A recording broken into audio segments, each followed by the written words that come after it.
Hello everyone, my name is Sierra Bennett and I am a photographer and videographer. I'm also a Skills alumni, which is super fun. I actually earned a gold medal as a member of Team Alberta in 2021 for video production. And now I own my own media business where I do lots of freelance photography and video services. In today's activity, you will learn how to use a Polaroid camera as well as some fundamental photography techniques. We'll play around with a little bit of things, we'll figure out how to set a stage for a photo and how to use composition, some good lighting techniques, and how to give your photo a purpose. A lot of people have the misconception that taking a good photo is dependent on the type of equipment you have, but that's not the case at all. Just to put this into comparison, that's like saying if I had the best hockey equipment in the world, I would be the best hockey player. And I don't know about you, but with me, I could be decked out in the best hockey gear and I can still barely skate. So we're gonna figure out how to take a good photo. For this activity, there are a few things you're gonna need. An Instax mini camera if you have one, some film for the camera, or just your phone.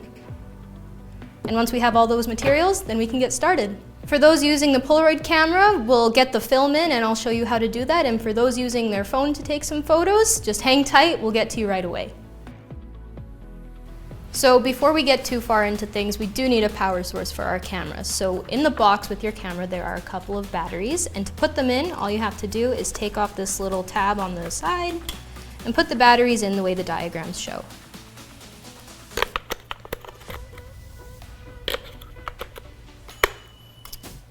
And then we'll close that back up, and then we're ready to get set up. Once we have the batteries in, then we can get into installing the film. So to do that, there is a little back slat here on the camera and a little tab right here that opens it up. So you're gonna press on it and open up the back part of the camera. From there, you're gonna take your little thing of film and open it just on the pull tab. Once you have your film open, then you're going to look at this little yellow tab right here and align it with the yellow tab right here on the camera. It should just slide in pretty easily. Once you have that in place, you're going to close the back of the camera and just make sure you don't force it. If you have to force it, then that probably means that the film isn't in correctly. So just press gently and it should click closed. On the film case, there is a little bit of a protective cover, which we're going to get rid of using a blank shot. So your first picture actually isn't going to be of anything. It's actually going to put this blank shot up and come out the top. And then that way, you'll be ready to use your film. So the Instax mini camera is a very user-friendly camera. It's pretty basic and easy to use. So to turn it on, all you need to do is press this little button right on the side by the lens, and it's gonna pop out the lens. There's also a little fun mirror right here, right by the lens, which is a selfie mode on these cameras. So that way you can turn it around and you can see what the lens sees to take a picture of yourself. In addition to the cool little mirror selfie mode, there's also the flash right here, the shutter button, and the viewfinder. The viewfinder is what you're going to look through to see what you're taking a photo of. And once you have that all ready, then you can take your photo on film. One important thing to note is that these cameras do shoot on film, which means that you have a limited amount of shots to use up. Digital is a lot more widely used today, and you can take as many shots as you want on digital. That's one really important difference between the two types of photography. But with these ones, they shoot on film sheets, where you can only get around a dozen shots per package, and they can get pretty expensive once you use a lot of them up. Those who are taking photos with their phones, this is where you come in. There's a lot of techniques that go into taking the perfect photo.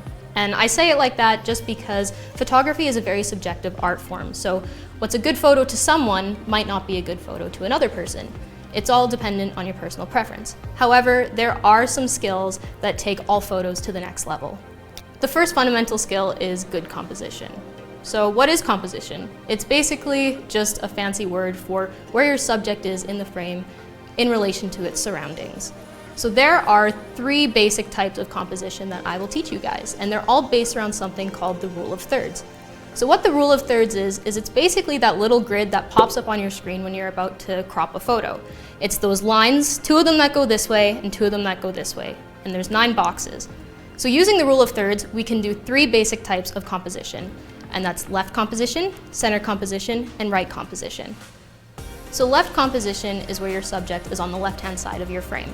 Right composition is very similar, except your subject is on the right side of your frame. And this type of composition is one of the most popular because people look at photos the same way that they read a book, from left to right. So the eye tends to linger on the right-hand side of a photo, and that's why it's so popular. Then there's also center composition. And center composition is one of my personal favorites because you get to use some things called leading lines and symmetry to just take your photo to the next level. Leading lines, almost think of it where you're looking at train tracks. And the train tracks start out wide, and they come in closer and closer and closer, and they put your focus to what's in the distance. That's what leading lines do, is they bring the focus of the image to your subject. This can also be applied for left and right composition. Symmetry is also a really effective tool for composition because it makes the photos really captivating. And what symmetry means is basically if you were to take your photo and fold it in half, they would overlap perfectly. So the next thing we want to learn is good lighting and how we can utilize good lighting in our photos.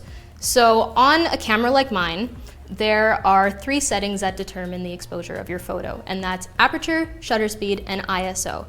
And we get to adjust those to kind of determine how bright or dark our photo is depending on our environment.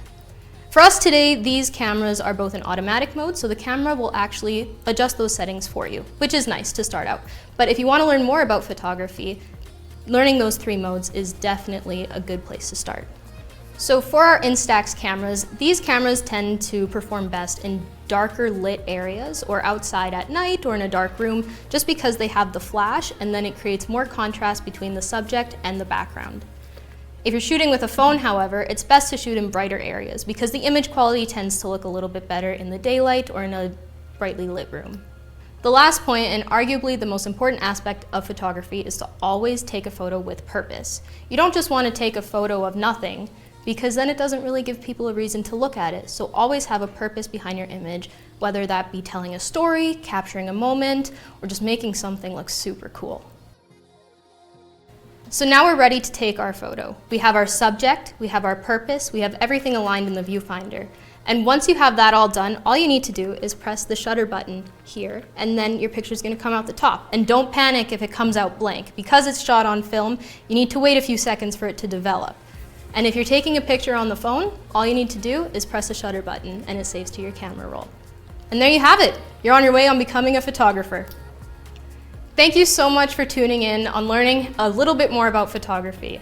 I hope that it was helpful and that you enjoy the rest of Skills Exploration Days. Have a good one.